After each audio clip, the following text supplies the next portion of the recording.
we're going to stick with talking about games receiving patches months on after their launch, because it turns out that Lords of the Fallen has received a new patch, version 1.5. In fact, I'm looking at their tweets. Version 1.5 is in block capitals. And it even has its own subtitle, Master of Fate. the what an epic title. Wow. The culmination of over 30 post-launch updates. 30. Resulting in significantly improved performance, stability and optimization, alongside rigorous difficulty balancing, and also includes our advanced game modifier system, allowing all players, it's in block capitals again, to fully customize and adjust difficulty of future playthroughs. And there's a huge amount of things being added here. There's a whole series of bullet points.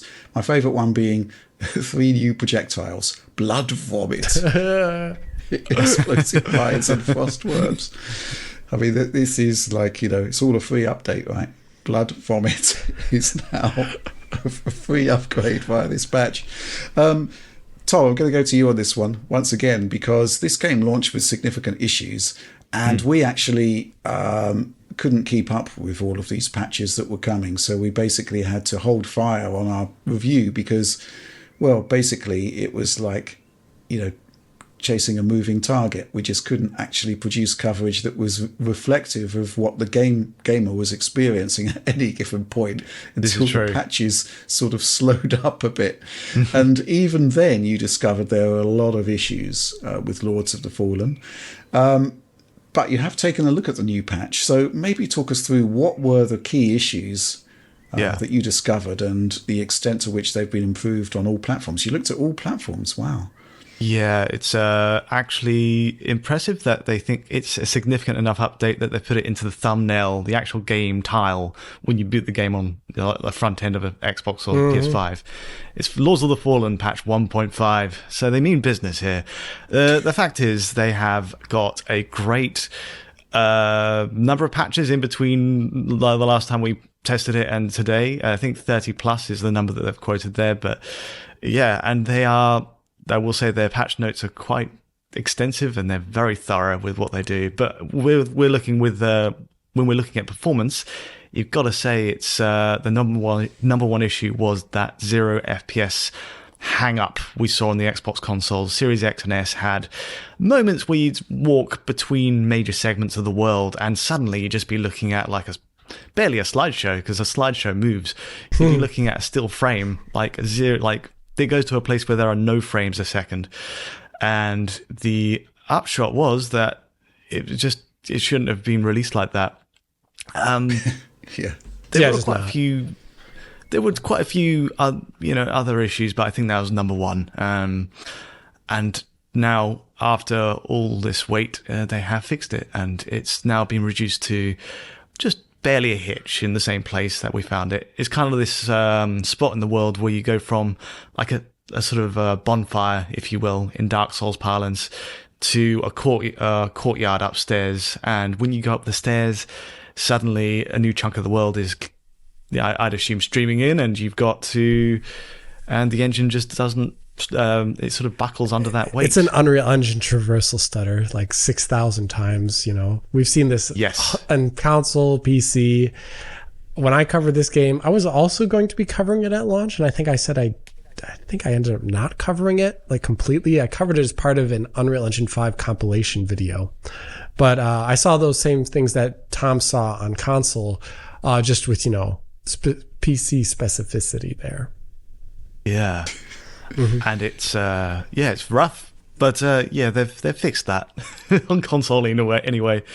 And I guess the side notes there, after all the testing, PS5 still runs worse in GPU intensive spots. So the Pilgrim's Perch area, which you get to later with all the rain and everything else, that runs worse. And then the Xbox systems are much better there, but they suffer from more hitching, just random hitches right in the middle of battle. So that's not been solved, and I think that's a clear issue that needs addressing. That's Lords of the Fallen, though. That's where that is. Yeah, I'm watching the footage right now, and I'm seeing, like, as you get to that top of that tower you're talking about, where there's the traversal hitch, you start engaging in the combat with the people that are behind the tower. And in the middle of the combat, there's like I don't know, it looks like 150 millisecond or longer stutter on top of like frame drops. The one. And it's like, my goodness, like, I just don't get it. I just don't get it. Like, surely the game's design doesn't require that. Like what is causing it? You should just be running a profiler at that moment. You should be zoning in on that completely. It should not be happening. It was kind of like when I got, I was playing, gosh, I love the game. It's the original PS5 exclusive Returnal on PC. And at launch, the RT like settings that you could turn on, they had PSO compilation stutters. And you could get into like really important combats, like the boss combats in the game, which when you die in those, it's to get back to them is pretty hard.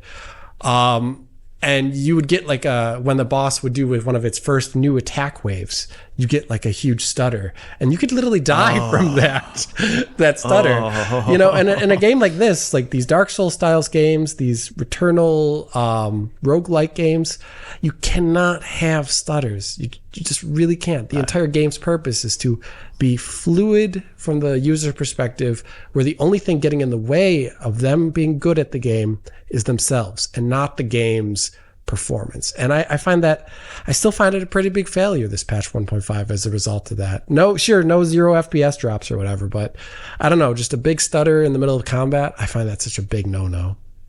Yeah, absolutely agreed. Yeah, they need to get on this one. Yeah, that 0 FPS thing reminds me of our Discord chat the other week, Tom, where you froze. Yes. Oh, did I? John posted a screenshot of it in the channel. It's a classic. Maybe we can find it. It's right there. I'm looking at it right now. I'm sure Oliver can include it in the edit.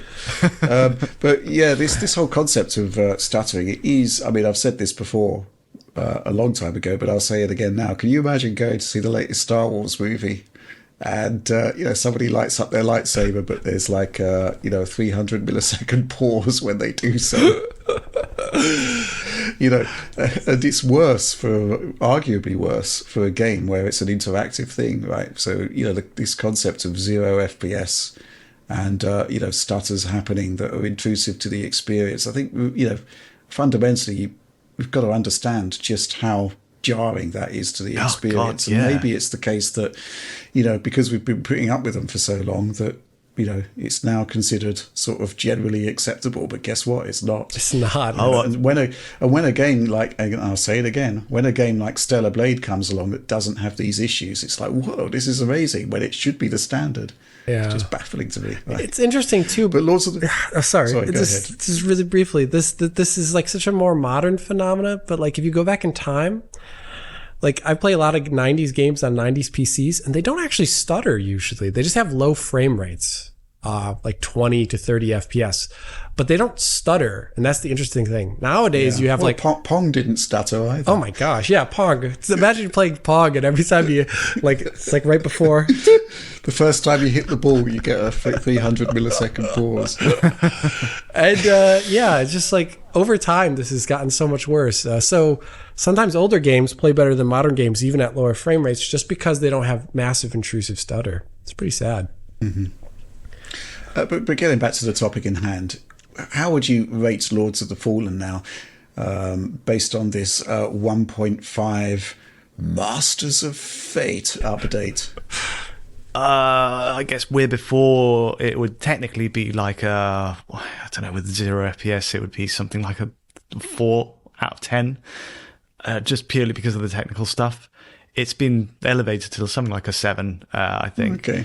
I think it's a very solid Souls-like.